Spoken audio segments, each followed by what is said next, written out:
Welcome everybody to Changing of the Hip Hop Guard Season 3. I'm the journalist Sincere. That's my partner Uncle E. And tonight we have the pleasure of speaking with one half of the UMCs, HAAS G. It's the 30th anniversary of their sophomore album Unleashed, and we're going to get into all the details about that. So HAAS G, how are you doing this evening?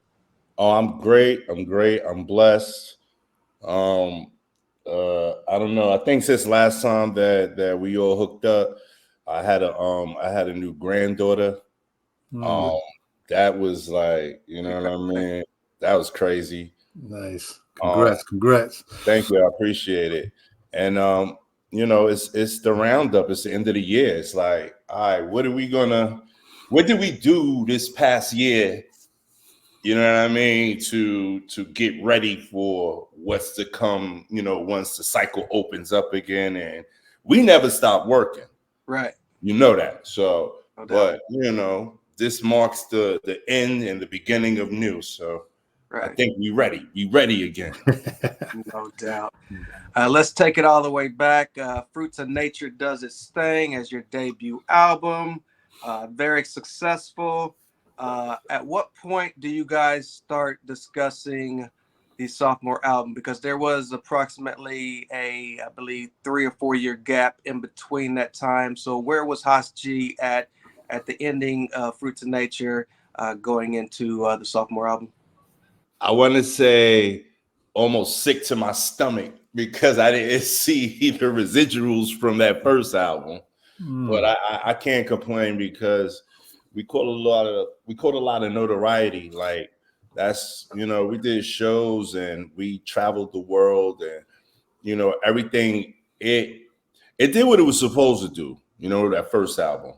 But by the time you put out a real dope first album for only like $15,000 in a attic studio, slaving to get it done, and it's really dope and it's really hot, and you're dealing with a label that just doesn't have the compassion or the empathy to say, okay, when it's time to do your second album, we're gonna up the ante for you.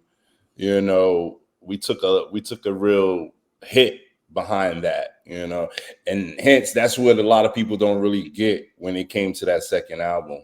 Like I could explain that whole second album like nothing. It makes sense though when you hear the story and understand why. You know what I'm saying? Not to say that it wasn't dope. It was dope, but I know at that point in time we was a little bit frustrated when we was getting ready to embark on that second album. Let me ask you, when you signed the deal with Wild Pitch, how many albums was that for initially? For your whole life. That's all it was. That I was joking. I mean, nah, it was if I'm not mistaken, it was probably about 4 albums. But nobody knew that. Well, you had Gangstar, you had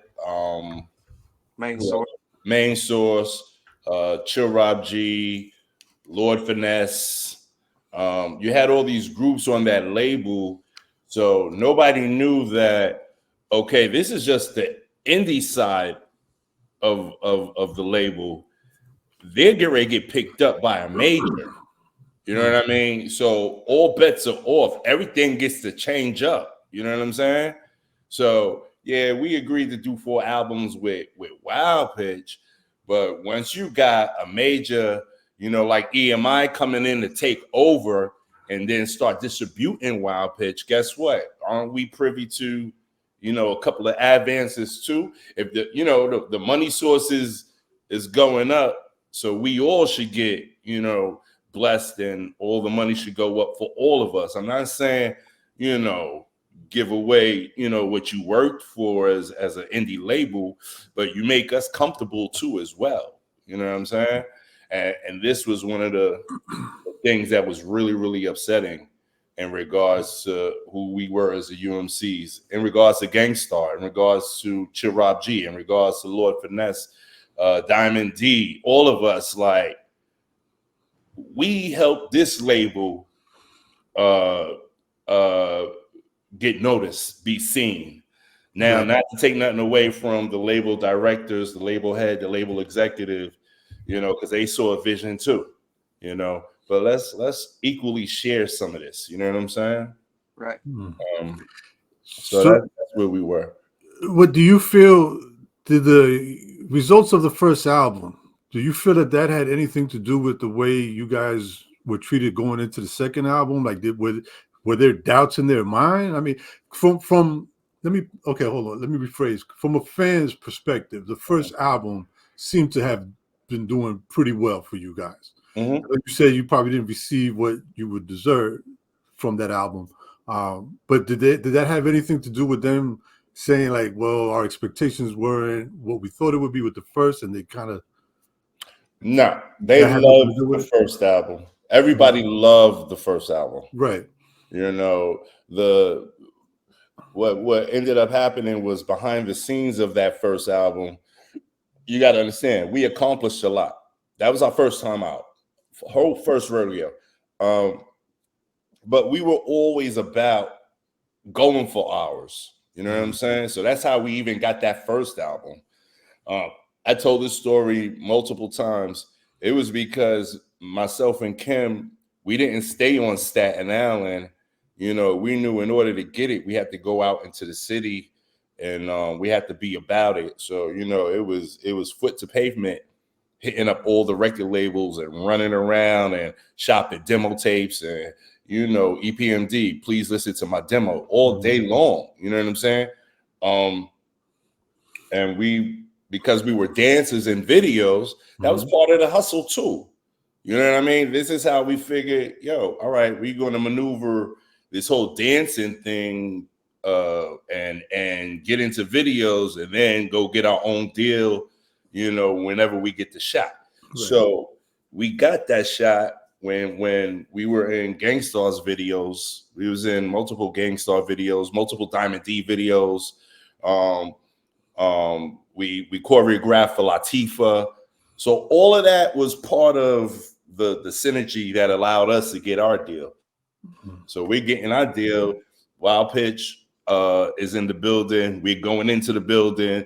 Gangstar stops us right there. Primo and Guru was like, nah, y'all don't want to do that. Let me walk it in the door. Had no problem doing that. We got it. So now fast forward, after we did that album, the greed kicked in, because right around the time we did that album, the major distribution was ready to sign a major deal with Wild Pitch.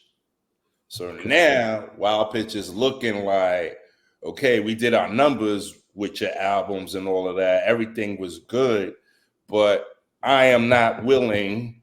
And when I say I'm talking about all the execs over there at the time was Stu Fine and his wife. They weren't willing to upgrade for the second album. They kept us on the back burner for months, where we were supposed to already kicked out a second album. So now you going through holidays, you going through birthdays, you going through New Year's, Christmas, and still no money for the second album. So how are we supposed to live, and how are we supposed to take care of ours? You know what I mean? After we did a great job for you, and after you just, caught like, a $6 million man deal. You know what I'm saying? Right. Come on. Like, share it. Like, let us live too. If we want to postpone the album for a second, we could do that. But at least let me go into the New Year's taking care of my kids and, doing Christmas beautifully and, enjoying myself as well. Forget about the shows that we did. Forget about, the money we made on the road. This is a whole new album we get ready to do. Give us an advance and let us be comfortable and let us get into the frame of mind of wanting to do a second album. Right. You understand what I'm saying? So if you're the only one eating and we're not eating, we're like this. Right. So at what point do you guys start creating the second album? I mean, I understand you're saying you're kind of waiting to see as far as budget and everything, but when are you guys hitting, coming up with the beats, writing the rhymes down. What point does that happen? That's the point where we said, you know, F it, word. All right, we just gonna make this album so we could get out of the situation. You understand what I'm saying now? Gotcha. So we start doing it already. You know, we always had beats lingering around. We always had, you know, the lyrical ability, but we're not going to hone in on what we honed in on the first album, because now we're a little disgruntled. Now we're a little, you know, we're uneasy because we're not. They didn't take care of us the right way. Right. So we're aggravated. And that's where this second album came in at, because now we're sitting in the crib, you know what I mean, in an apartment that you can't pay rent for because you ain't get your advance. You know, now we're smoking blunts, wilding out, being mad, being angry. Like, yo, did the lawyer call? Did the label call? It's already like 2 days before New Year's. Did anybody put any money anywhere? All right, nobody did what? And then by the time New Year hits, you already know the industry shuts down. It shuts down for a couple of weeks, starting from, actually, it starts from Thanksgiving. Right. You know what I mean? So we have to go through all that time from Thanksgiving through Christmas, through New Year's, and not get a lick from the label until when they start back the 15th, 2 weeks after. Then they say, okay, we're going to do this for you. Yeah, but you just played me all through the whole freaking end of the year. I couldn't even buy presents for my kids. I couldn't do this. I couldn't do that. Of course, we was able to do, I'm saying that y'all didn't help us, you know what I mean? Right. To do that. But so now we're disgruntled. We're going to work this album, but we're going to give them something that we wasn't thinking about prolonging our intro or being true to thyself from the way we first came in. We cared about, we want to talk shit to you motherfuckers. You understand what I'm saying? Because this is what you put us through, and this is how we're going to express it, because we're tight. You know what I mean? It wasn't really a conscious effort, or we wanted to be that. It was what made us be that. You know what I'm saying? Understood. Yeah. You got anger. You don't know how to control your emotions yet. You're still a young boy. You're still a young man. So, you know, we didn't learn that part about, no, you control your emotions. You move diligently, and you know, you do what you're supposed to do and stay true to yourself, not fall off, you know, the edge. Right. That's what happened. We fell off the edge a little bit, but it was still dope. I can't. It just was a different kind of dope. You know what I mean? Yeah. So just before I pass it to Sincere, a big part of the reason why that album came out sounding the way it did had a lot more to do with the frustration and the anger, not so much the change of the time as far as what was, you know, what a lot of other artists were doing as far as sound and, you know But what I that mean? all had something to do with it, because we That's figured, true. okay, they don't want to hear what we doing. You know We're what gonna I'm saying? give them this. So we might as well throw a Gotcha. little edge on it. And Gotcha. in actuality, we're angry anyway right now. Yeah. So Okay. so you understand what I'm saying? Yeah. So Sure. we was just looking at what the climate was, and then we're saying, yo, we're just gonna make a harder album. We could talk about our frustrations now better than, I mean, even if you listen to Fruits of Nature, we spoke about a lot of frustrations in Fruits of Nature.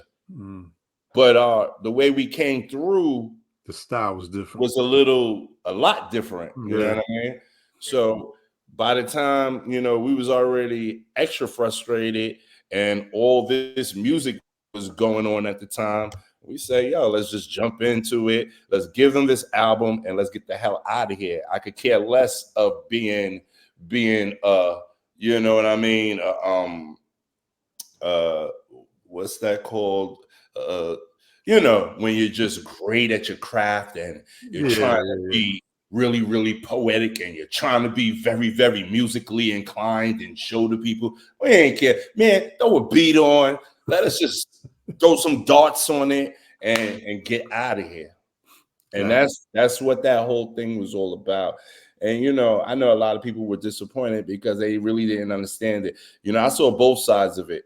I saw they coming out trying to sound hard now, like EPMD and DOS Effects and this, that, and the third. And that was never them. And they didn't know who we were really. Just because we came out with them records, I don't know what the background stories were to get there.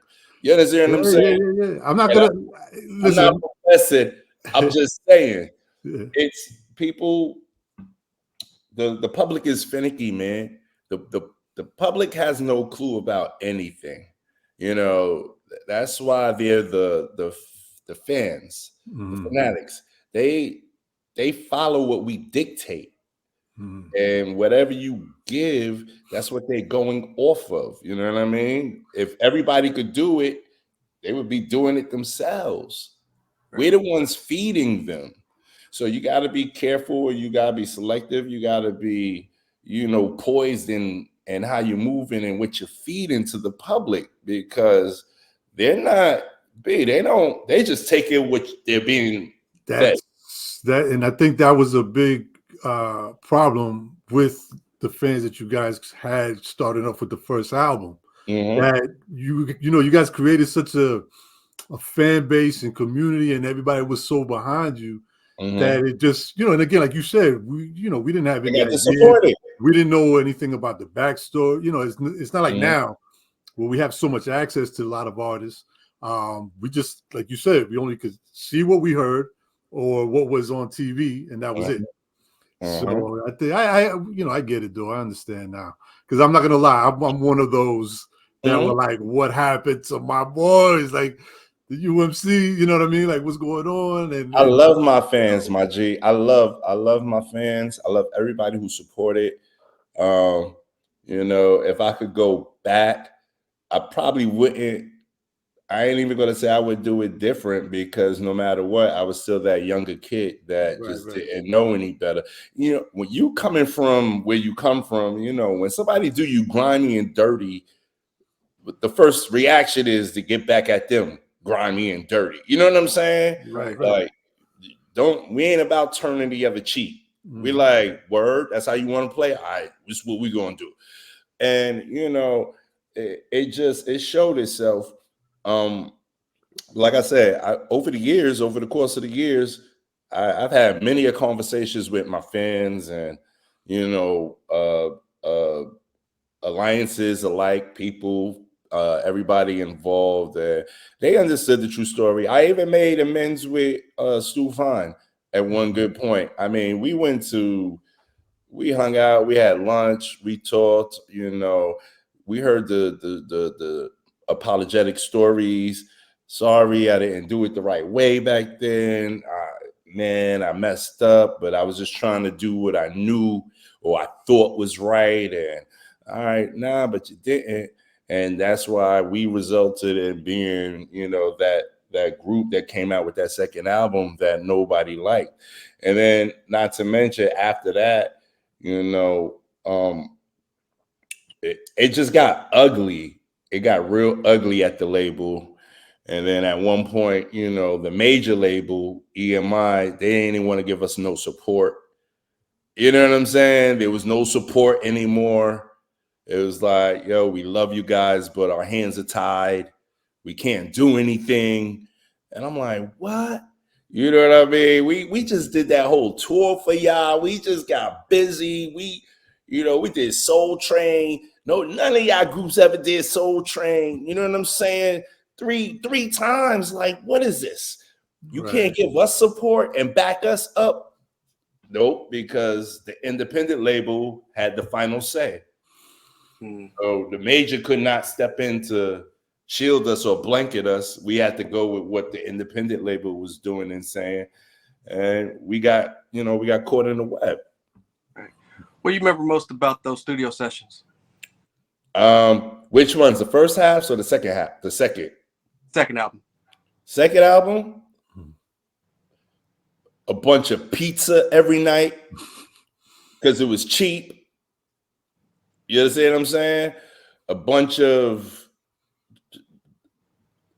just the lowest liquor ever. If it wasn't straight liquor, it was the cheapest beers. Right. You said it was out of an attic studio? An attic, a house. Yeah.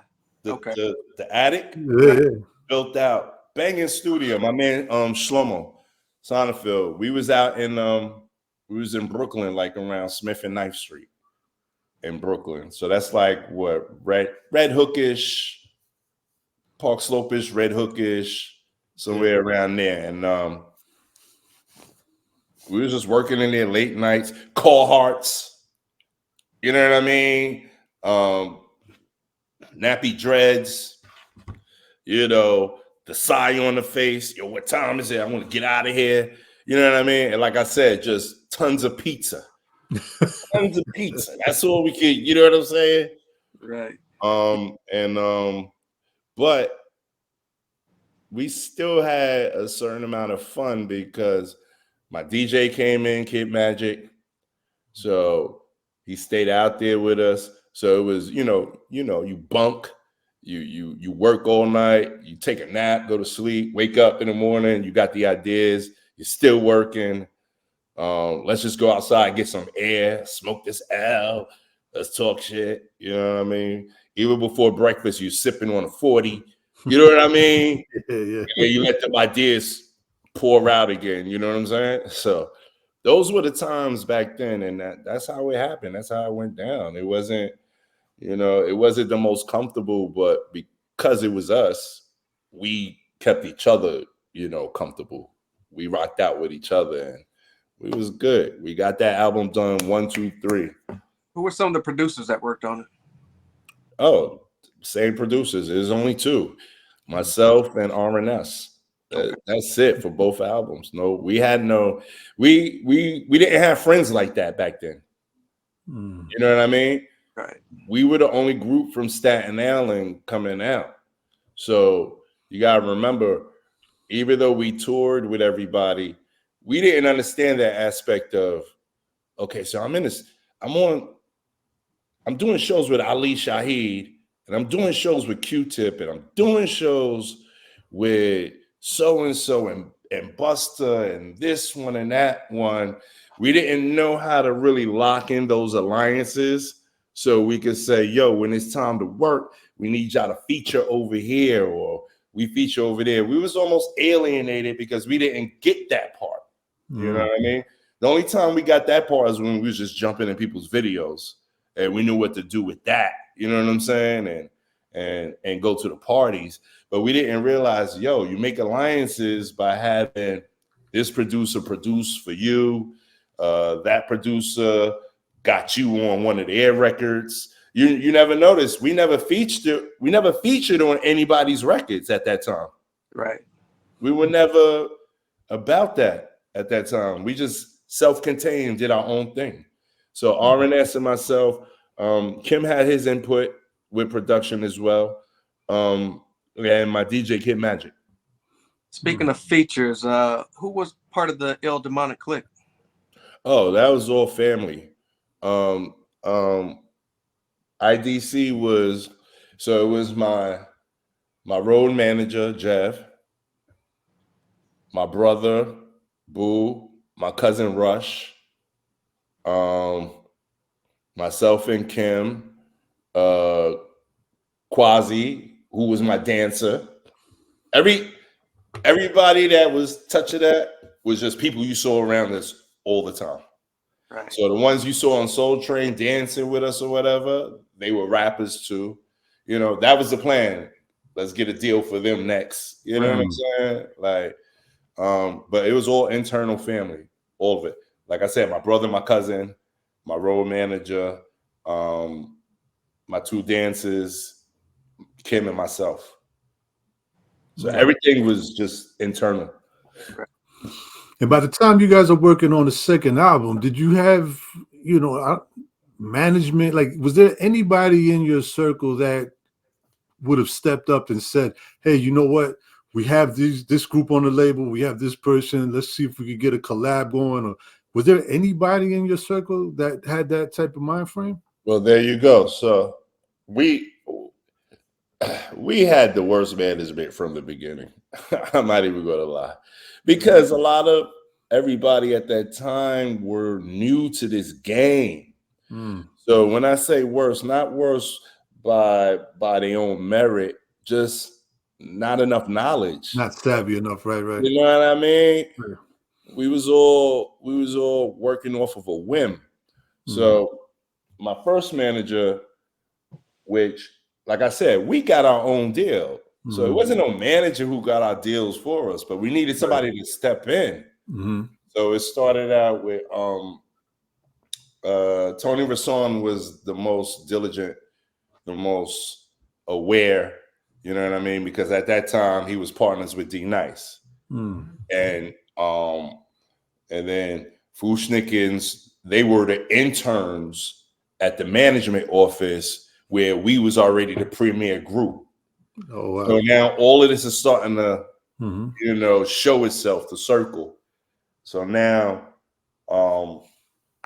Tone and Derek D Nice, they're knowing how to maneuver a little something, because now D Nice, 40th Street Black, partner up with Shakim and Latifah. You know what I'm saying? So now we're part of that circle. So it starts showing itself where, okay, we're going to get better management. The things are going to run smoother. And then they're the ones who came in and cleaned up for the second album. So this way we can get a bigger budget and get an advance and get back to work. You know what I mean? So now we with 40th Street Black, Flavor Unit, you know, now we're doing shows again. Now we're moving around. We got this album ready to go. Martin wants to use our poster right before he's getting ready to blow up. All of that started happening because of Tony Rasson, D Nice, Latifah, and Shakim. Gotcha. So that's when it came. It came later, you know. Okay. In the beginning, it was wish-washy. We were struggling trying to put everything in place, but we still managed to create some good material. You know what I'm saying? Right, but right. The business was still janky. Gotcha. So by the time you guys, hand in the second album, it comes out. What's going on as far as response? And you guys start going to shows. Are you doing? What happens once that hits the streets? Oh man, once I hit the street, that's when all hell broke loose. Now we getting into all kind of fights. Now we're like, yeah, what's going on? They're not liking us. They don't. What is it? What's the response? Okay. Now it's these are DOS Effects copiers. Now it's that's how they represent Staten Island. But I think at that time, Wu was coming out. You know what I mean?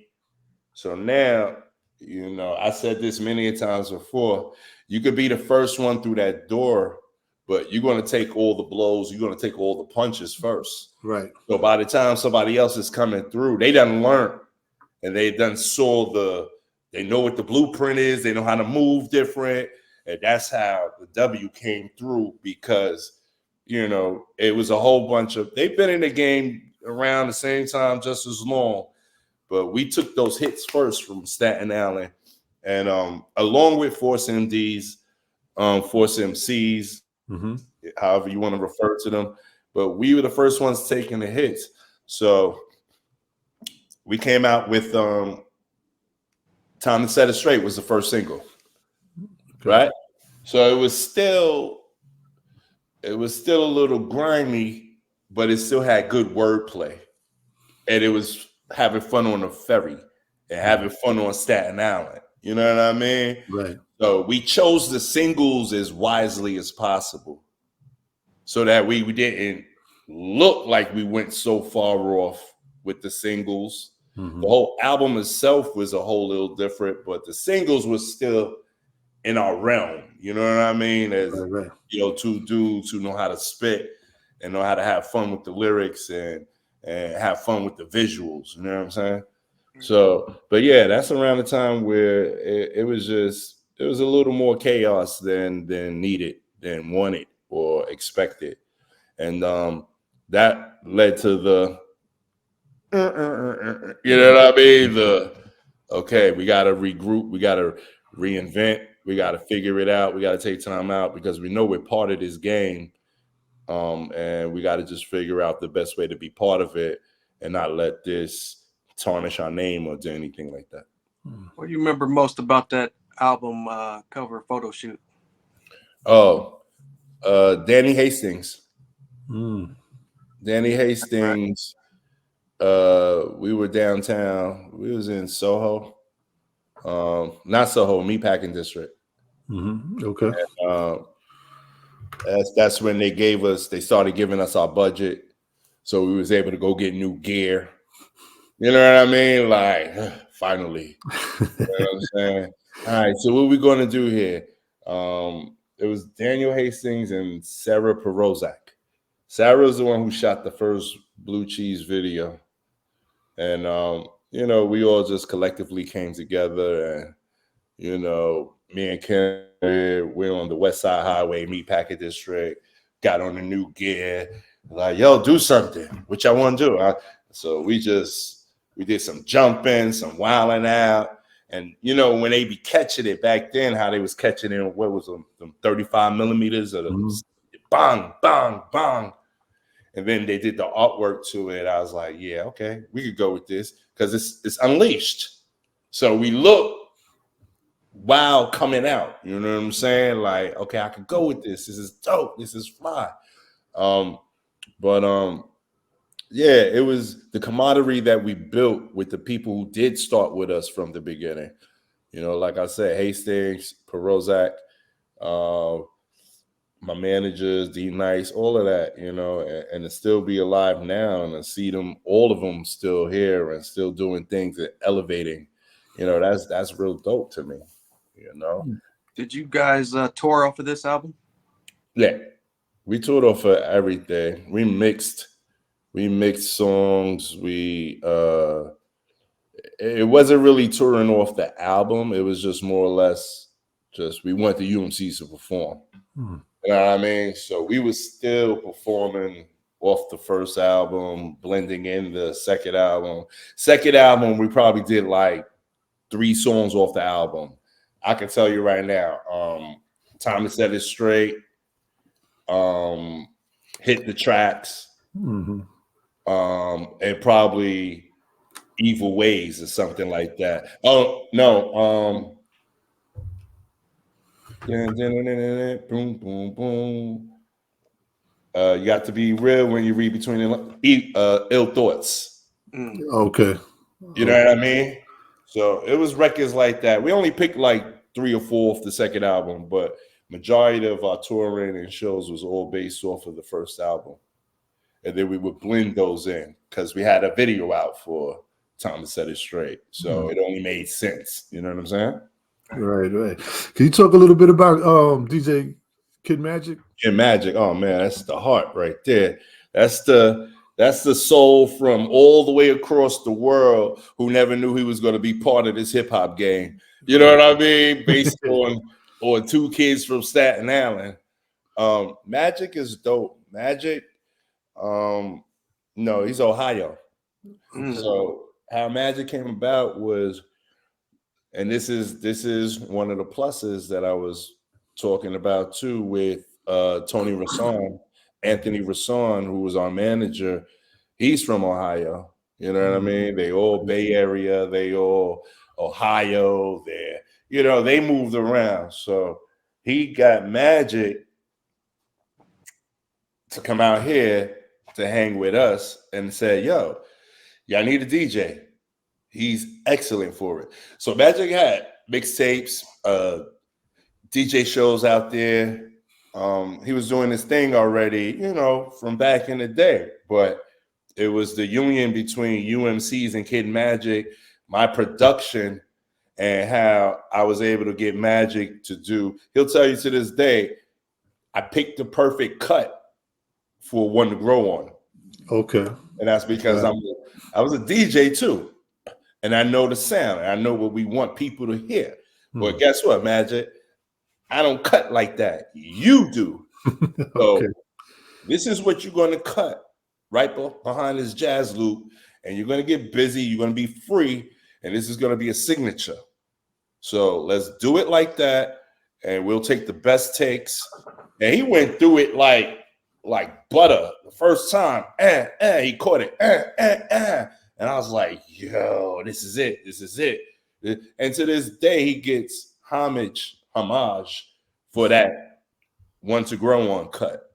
Funky President. You know what I mean? Like DJs talk about that all over the place, my G. Yeah, for sure. Yeah. He is still. Like he was just at a couple of our shows that we just did. You know what I mean? So we just did a couple of Hip Hop 50th shows. Magic popped up. He's in there. We chilling. It was like none of us missed a beat. You know what I mean? We skip to Malou when it's time to. Nice. Overall, was HAAS G, did you approve of that album when it was all said and done? The second album? Yes. Not really. You got to remember that. I'm telling the truth. I really didn't care. I still thought it was a dope album. You understand what I'm saying? But I didn't think it was the Fruits of Nature album or the continuation of the Fruits of Nature album. I thought it was just we was just expressing who we were and what we went through at the time. And I thought it was a great expression. I thought it was a real great expression. Listen to the song, Evil Ways. We're talking about all the stuff that we was going through, you got to change your evil ways. We're spitting back at the venom that was coming at us. You know what I mean? Some speak ill thoughts.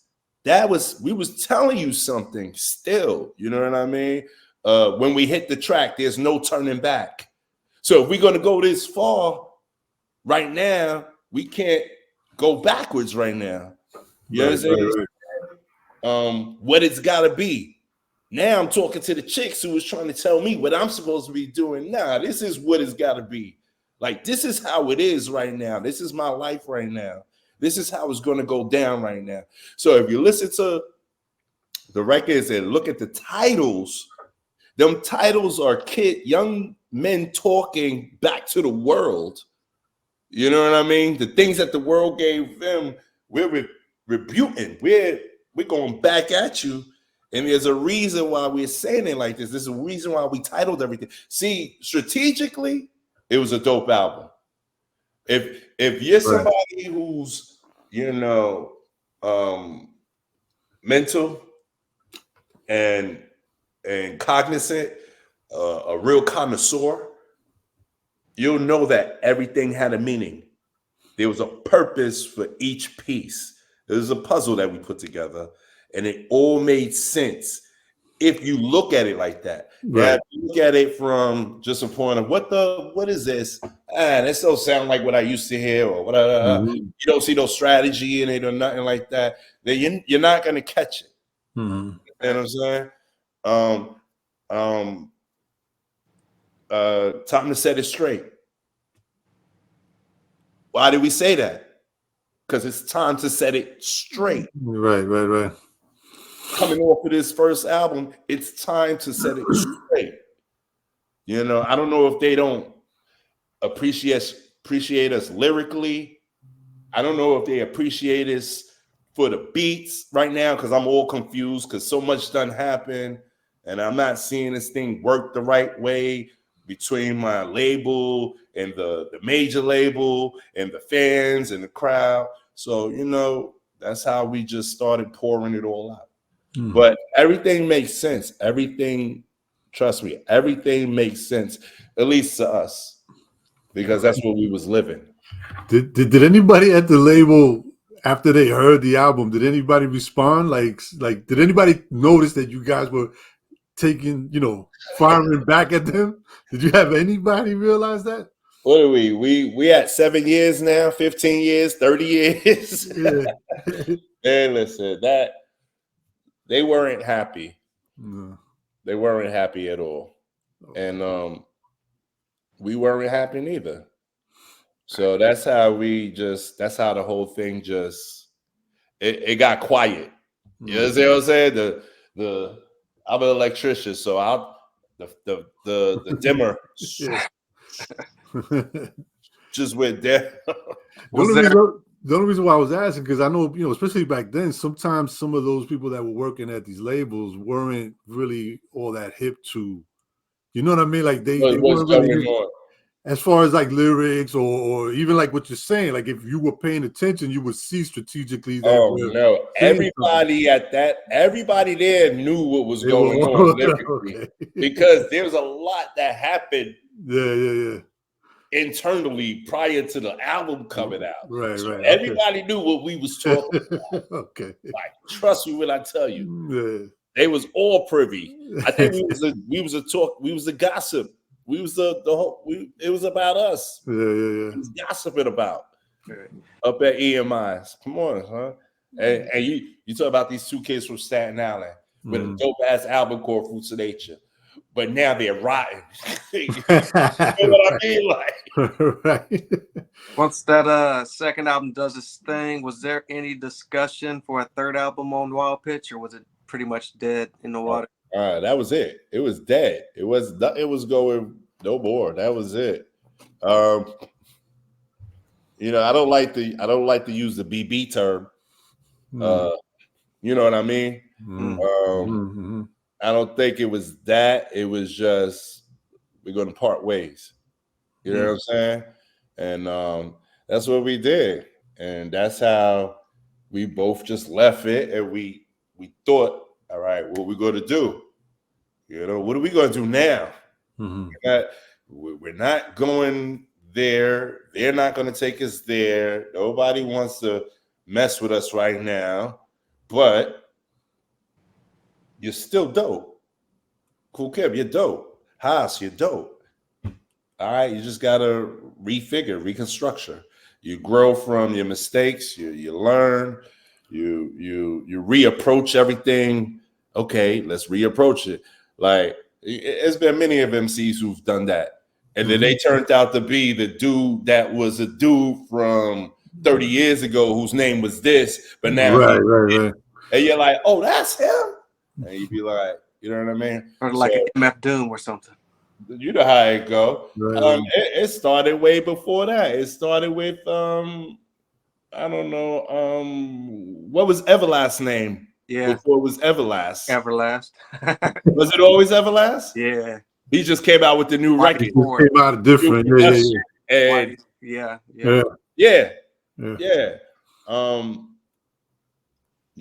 At one point I didn't even know Kwame was behind a lot of the big hit records. You understand what I'm saying? When he started producing, yeah. He goes under a different name for when he does the production. Yeah. And I'm like, oh, okay. Yeah. So, we basically learned the same thing. But why did you guys kind of end up doing that individually though, and not trying to pursue it as the duo?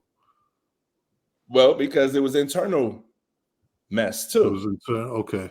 It was internal mess, One thinks that one is getting more noticed for production, and the other one wants to be the dopest rapper. And it's like, is this the reason why we failed? Because we can't get on the same page? Right. It was just so much confusion going on at the time. So, I always wanted. So even during the time we both came out together, it was Phantom of the Beat, NY Oil. We put out a couple of records together. That's how I really wanted it to be going forward. Like, I'm comfortable with just producing. I don't got my pen game is my pen game. It is what it is, but I'm not challenged to want to be the best MC. Okay. You understand what I'm saying? Right. That's not my plight. My plight is behind the scenes, blinders on, making the music, making the situation happen, getting the business right. You know what I mean? So that's where I'm from, and that's what I wanted to do. And so we just ended up going different ways, doing different things, different times. Okay. But the calling is still there for just UMCs. You know what I'm saying? Mm-hmm. But we couldn't figure that out together going forward. We both just took our own roads and did what we had to do. Still remain friends, still remain family. But NY Oil is a whole different entity. Mm-hmm. Now it's back to Cool Kim again. You know Right, what I right, mean? And Phantom of the Beat and still HAAS G. You understand what I'm saying? So time puts everything back in order. It heals things. It makes things fall into its place, especially if it's sensible and it makes sense. You know what I'm saying? So Hip Hop 50th did a whole lot of that for everybody. right. That's what brought a lot of the groups like, yo, you know what? Damn it. We made a mark here. Like, what? We made a legendary mark on this planet. Why not? We have to. You know what I mean? And that only works for some, not everybody. But fortunately, it worked for me and Kim. Like, we're good. They working on tours. We starting to get back our rights, ownership for our records. Nice. Publishing movies. They want the records in the movies now. All of that is starting to resurface itself. So nice. That's dope, though, man. That's dope. Quick question: when you guys were working on the second album, were you doing any production for anybody outside of the UMCs at that time, or not yet? Not at all. Not at all. Not all at all. internal. I wasn't even thinking about it. Really? Okay. Nah. The only ones I was doing production for was my internal crew. Okay. So, like I said, Quasi, Yeah. Prof, IDC, Ildemonic Click. While we hang it out in the crib, I'm doing beats for them and stuff like that. But I didn't even think like, yo, I could be doing beats for so and so out there, or this one or that one. It didn't dawn on me because it was just like I said, we probably alienated ourselves around that time from the rest of the industry because we didn't understand them. You know what I mean? I just didn't understand these dudes out there. This is where we come from. Let's stick together as a unit and do what we're supposed to do and try to get there. But you don't understand that. It's the alliances that allow you to get, to them certain levels, And we learned that moving, down the road. We learned all of that. Is it too soon to talk about a possible new album? Nah, not at all. I think that's in the works. Like we're just coming back as a unit, you know what I mean? Right. So we started to feel it again and know what we try to just see what our capabilities are. You know what I mean? Like, how far can we go with this?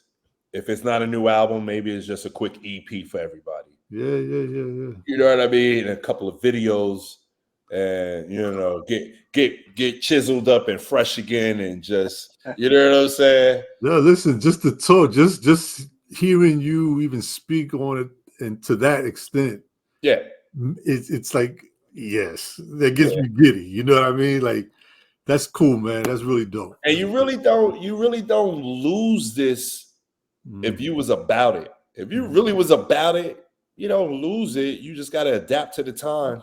Yeah. And flip the script. You know what I'm saying? It just still talk that grown man now. You know what I mean? We ain't going backwards. We're still going to talk what we know, right, and what we've learned.